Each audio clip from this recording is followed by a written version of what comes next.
अस्सलाम वालेकुम। Drama serial मन आंगन में आखिरकार सकलैन की चालें कामयाब हो ही गई।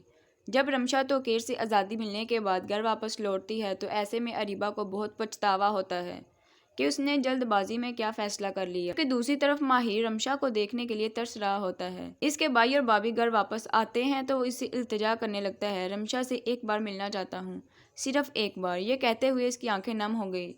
फराज तो इसके सामने शर्मिंदा खड़ा रहा, जैसे इसकी वजह से सारा कुछ हुआ। तभी मानूर इसे जवाब देती है कि तुम इससे नहीं मिल सकते, वो इद्दत में है। ये सुनकर माहिर एकदम से चौंक गया। अब मानूर और फराज अपने कमरे में तो चले गए, लेकिन दोनों अपने अपने गम में डूबे हुए हैं। फराज सोचता है कि अगर मेरा भाई ऐसे ना करता तो रमशा की जिंदगी ना उजड़ती। इसके पीछे बैठी मानूर भी अफसोस करती है कि इसकी बहन के साथ ये सब कुछ कैसे हो गया। तो रमशा रात के पहर रो रही होती है और उधर माहिर भी खुश नहीं है। रमशा के साथ होने वाली ज्यादती इसको और भी बहुत ज़्यादा परेशान कर देती है कि मेरी वजह से ये सब कुछ हो गया। माहिर तो रमशा की आवाज़ सुनने के लिए तरस रहा होता है। दूसरी तरफ अरीबा अपने फैसले से खुश नहीं थी। इसने सिर्फ अपने शोहर सकलैन का साथ दिया। इसी पछतावे में वो काफ़ी देर वक्त गुजार देती है। आखिरकार रमशा खुद इसके पास खाना लेकर आती है और इसे अपने हाथों से खिलाती है। ये देखकर वो बहुत खुशी खुशी नवाला तो ले लेती है, लेकिन साथ ही वो रोने भी लग गई। दोनों बहनें फिर से एक जैसी हो जाती हैं। इतना सब कुछ हो जाने के बाद रमशा बहुत उदास होती है। उसको अपनी वालदा की याद बहुत सताती है। अम्मी क्यों मुझे छोड़कर चली गई? इनके जाने के बाद मैं कितनी अकेली हो जाऊंगी। बहन इसे तसल्ली देने लगती है।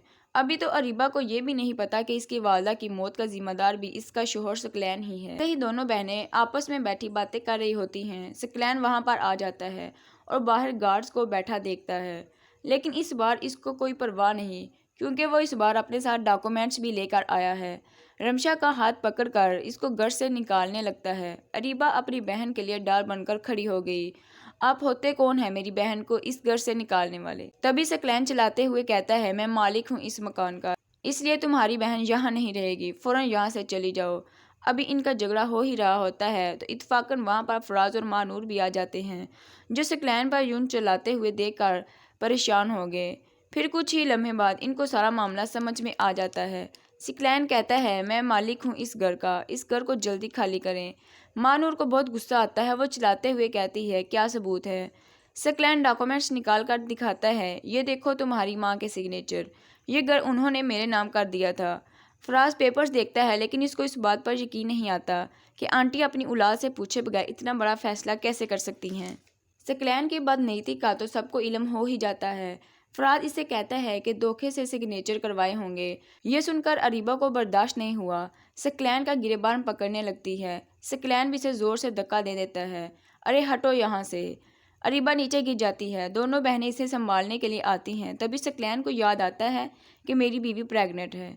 जल्दी से अरीबा की तरफ बढ़ता है और अच्छा बनने का दिखावा करता है। अभी अरीबा इससे अपना हाथ भी छुड़वा लेती है। अभी ये सारे सीन हो ही रहे होते हैं कि फराज वहां से सकलैन को हटाता है, तो फिर बीवर्स हो जाता है इन दोनों का टकराव। आज सकलैन और फराज एक दूसरे का गिरेबान पकड़ ही लेंगे। ये देखकर तीनों बहनें परेशान हो गईं कि सकलैन कहीं फराज को नुकसान न पहुंचा दे।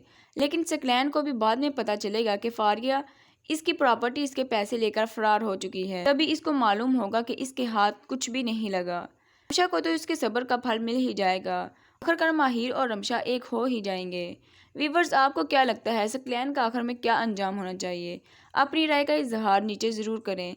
चैनल पर नए हैं तो चैनल को सब्सक्राइब करने के बाद बेल आइकन को भी ज़रूर प्रेस कीजिएगा। अपना बहुत सा ख्याल रखिए। अल्लाह हाफिज़।